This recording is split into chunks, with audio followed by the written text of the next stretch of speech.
Hello, welcome to Scrapbooking Station. In this last video for the year, I'm just going to put together a 2-page spread based on a pair of sketches. So I'm going to put the camera over my shoulder and we're going to get started. To begin this video, well, first off, I'm going to create a 2-page spread and I'm going to use 2 sketches to do it. And the first is this card sketch. And so there's an element on here because I control YouTube and I belong to a challenge.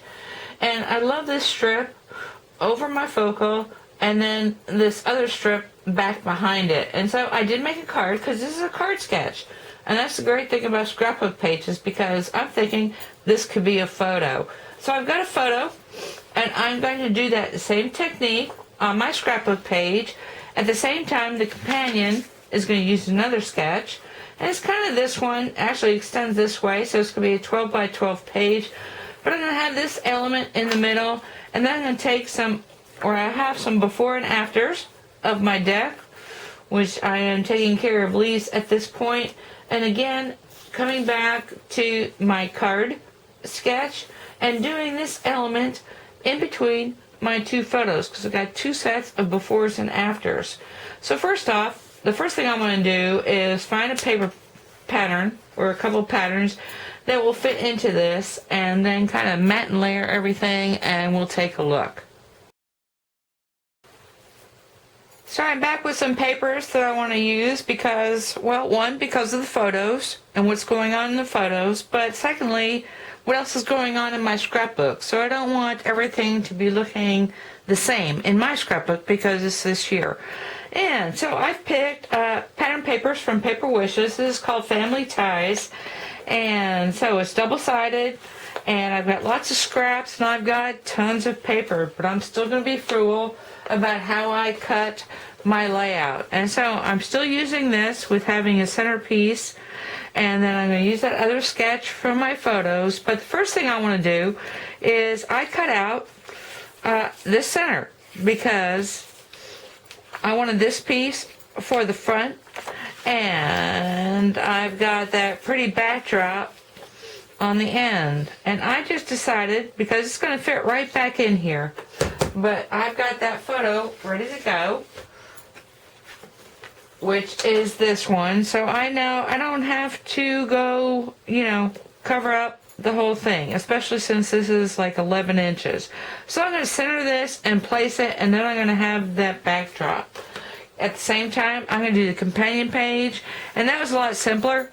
So I just kind of gutted this piece because I know I want to use those strips and have this, and that's kind of the basics of this piece. So kind of a central pattern and then a backdrop pattern, and that's how we're just going to work it. So I want to talk about the photos.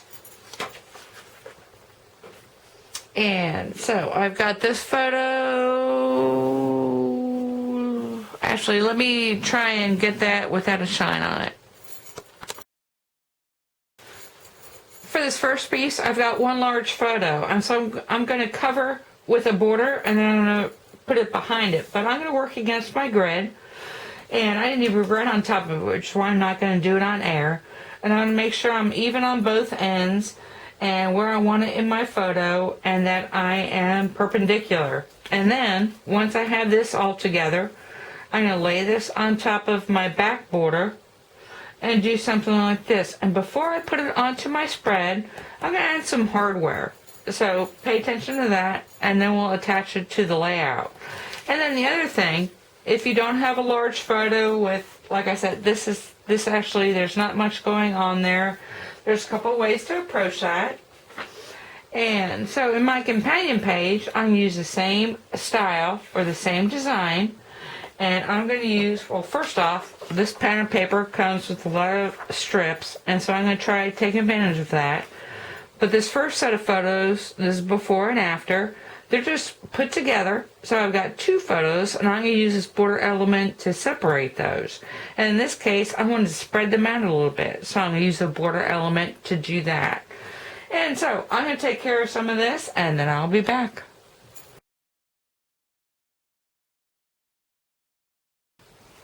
I want to start back talking about this side of my spread first because really it's the most interesting. It's got the most going on. And so what I wanted to show with that last photo is before I put anything down, set it in stone, I want to kind of place it onto my backdrop and then kind of consider the sketch. And so going back to this, what I'm looking for are things that I liked about this in the first place to incorporate into here. So I've got my trio kind of photos. This is a journaling piece, and that's just the way the photos turned out. Of course, my photos are a lot larger. I do tend to use larger layouts in my scrapbook, or larger photos in my scrapbook layouts, because I like that to be the star of the show. Title's kind of where it wanted to be. I've got an embellishment here, just a little light craft kind of swirl going on. But then I remembered I did like this strip at the bottom, so kind of incorporated that.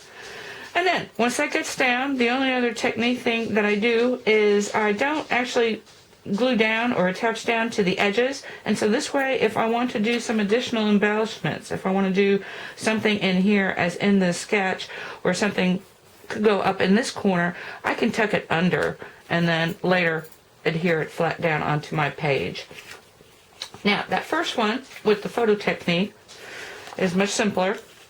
So that's how that turned out. I did kind of add this because that journaling section on the other side had another layer onto it, and then a stamp. And so at this point, I want to step back, kind of take a look at the two together, and let me pull the camera back, because the last thing I want to do is add additional embellishments, or decide whether I want to add additional embellishments. And I do want to incorporate some leaf die cuts, and so I used a Big Z die to cut out several this is actually plain brown paper leaves, and there's 4 different varieties. And so I'm going to put a couple here because this is kind of the aftermath, so the cleaned up deck, and then use these for clusters over on this side.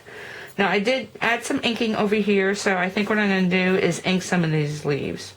Anyway, that's going to finish this up, so I'm going to take kind of before and then after the final embellishment photos, but that's it for this video. So kind of the thing to take with you is sketches, whether they're for a card that you can use as a photo technique in your scrapbook pages, and then just using scrapbook pages for your layouts. So, like I said, leave some photos, and I thank you for watching.